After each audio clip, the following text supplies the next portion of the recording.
Hello, കഴിഞ്ഞ വീഡിയോയിൽ നമ്മുടെ കോഴികളിൽ ഒരാൾ ഇട്ട മുട്ട മറ്റു കോഴികൾ വന്ന് കൊത്തി കുടിക്കുകയുണ്ടായി. അത് കാൽസ്യം ഡെഫിഷ്യൻസിയുടെ ഭാഗമായിട്ടാണ് അങ്ങനെ ചെയ്യുന്നത്. പിന്നെ കോഴികളിൽ തന്നെ ചില ബിഹേവിയർ ഉണ്ടാവും. അങ്ങനെ ഒരു തവണ കൊത്തി കുടിച്ചാൽ എല്ലാ തവണയും അതിനുള്ള കൊത്തി കുടിക്കാനുള്ള ടെൻഡൻസി ഉണ്ടാവും. അപ്പോൾ നമ്മളതിന് പരിഹാരമായിട്ട് കാൽസ്യം ഗ്രാനുവൽസാണ് നമ്മൾ കൊടുക്കുന്നത്. നമ്മൾ വെറ്ററിനറി സ്റ്റോറിൽ പോയിട്ട് വാങ്ങിച്ച സപ്ലിമെൻ്റാണ്. ഏകദേശം 1 കിലോ, 1/2 കിലോ മുതൽ 1 കിലോ വരെ 1 ടൺ പോൾട്രി ഫീഡിൽ മിക്സ് ചെയ്തിട്ടാണ് കൊടുക്കാമെന്നാണ് പറയുന്നത്. അപ്പോൾ നമ്മുടെ വീട്ടിൽ അത്ര കോഴികളൊന്നുമില്ല. അപ്പോൾ നമുക്കൊരു പിഞ്ച് ഓഫ് ഒരു 10 കോഴിക്കൊക്കെ ഒരു പിഞ്ച്, അതായത് ഒരു സ്പൂണിൻ്റെ പകുതി നമ്മൾ കൊടുത്താൽ മതിയാവും.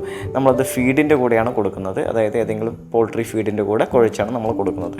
ആഴ്ചയിൽ 2-3 തവണ കൊടുത്താൽ മതി. ഇതിൻ്റെ ഗുണം എന്താണെന്ന് വെച്ച് കഴിഞ്ഞാൽ മുട്ടയുടെ തോടിൻ്റെ ബലം വർദ്ധിപ്പിക്കും. അതുപോലെ തന്നെ കാൽസ്യം ഡെഫിഷ്യൻസി ഉണ്ടെങ്കിൽ ബോണിനും, അതായത് കോഴികളുടെ എല്ലിനും ഇതിനൊക്കെ ശക്തി കുറവുണ്ടാവും, ബലക്ഷയം ഉണ്ടാവും. അപ്പോൾ അതെല്ലാം ഇത് കൊടുത്തു കഴിഞ്ഞാൽ ഗുണപ്രദമാണ്.